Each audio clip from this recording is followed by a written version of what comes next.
that you've said that you are not a fan of religious liberty, that you're okay with church bells, but you would outlaw Muslim calls to prayer. Yes, sir. Would you outlaw the practice of Islam in general? Would you outlaw building a mosque? I would like to. And here's why. And I know that's going to shock some people to hear that. Islam is not a religion. Islam's a political movement. And Islam is something, we've allowed an Islamization in America that we're going to pay for if we're not careful. I know that's going to shock some of your listeners to hear that. And I don't offer it for shock.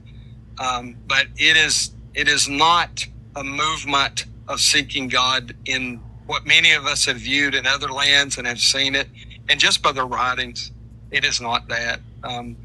I don't want to see the state of Tennessee, and I'm not picking on just Islam. I would offer that for Buddhism or Hinduism or many of these other pagan religions. I would like to see them not exist in the United States of America. I would like to see that everyone would refer to Christ as King. That would be my goal. And you would use the law to eliminate religions that don't do that? I think the first thing that we Christians have to do is be salt and light. I think that once the lost man hears the truth of the gospel of Jesus Christ, it brings them to a decision point. They either repent and become saved, or they choose to live in lostness.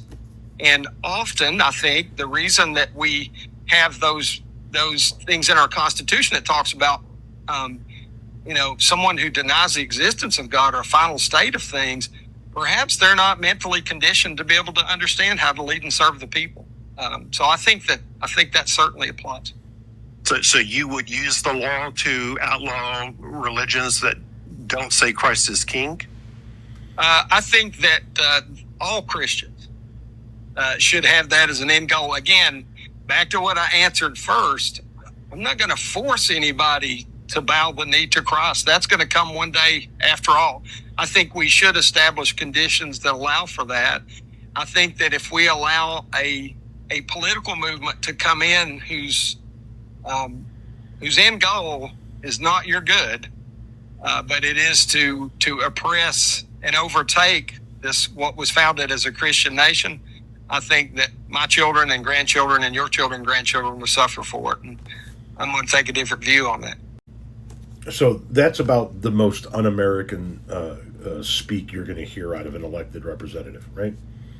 That all religions that are not his are pagan religions that shouldn't be allowed in the United States of America.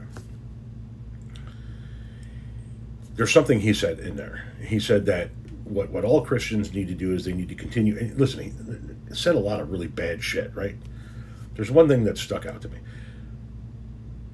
All Christians need to continue to preach the word to the lost men, and that'll lead them to a decision point, to either be saved and become a follower of Christ, or choose to live in lostness.